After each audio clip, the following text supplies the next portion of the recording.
দেশের জার্সিতে হামজা চৌধুরীর প্রথম ম্যাচে বাংলাদেশ জয় না পেলেও ইংলিশ প্রিমিয়ার লিগ তারকা বুঝিয়ে দিয়েছেন কেন তিনি বিশ্বসেরাদের কাতারে।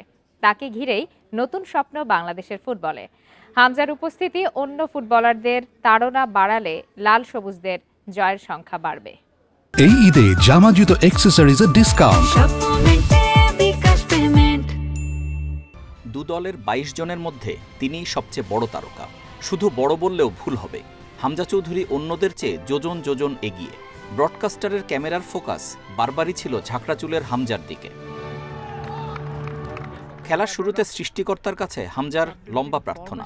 দেশের জার্সিতে নামের প্রতি সুবিচারের তীব্র তাড়না দৃশ্যমান। বল মাঠে গড়ানোর প্রথম মিনিট থেকেই স্পষ্ট হামজা কেন বিশ্বসেরাদের কাতারে। যে ট্যাকেলে আর ১০ জন ফাউল করে বসবেন, সেখানে হামজা ঠিকই সফল। তার পাস প্রায় শতভাগ নিখুঁত। অফ দ্য বল মুভমেন্টও সেরাদের সঙ্গে সাধারণের পার্থক্য বুঝিয়ে দেয়। বেঙ্গল টাইগারদের কর্নার নেয়ার দায়িত্ব ছিল হামজার। সেগুলোতে মুন্সিয়ানার ছাপ স্পষ্ট।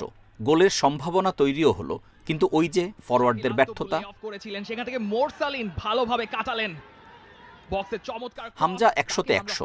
ভারতের সবচেয়ে বড় তারকা সুনীল ছেত্রীকেও বোতলবন্দি করে রাখেন বাংলাদেশকে। অন্তত আপনি কিন্তু অন্যরা তাল মেলাতে ব্যর্থ। ফরওয়ার্ডদের ব্যর্থতার পুরনো গল্প আরেকবার লেখা হলো শিলংয়ের জওহরলাল নেহরু স্টেডিয়ামে। সে কারণেই প্রতিপক্ষের মাটি থেকে জয় নিয়ে ফেরা হলো না লাল সবুজদের।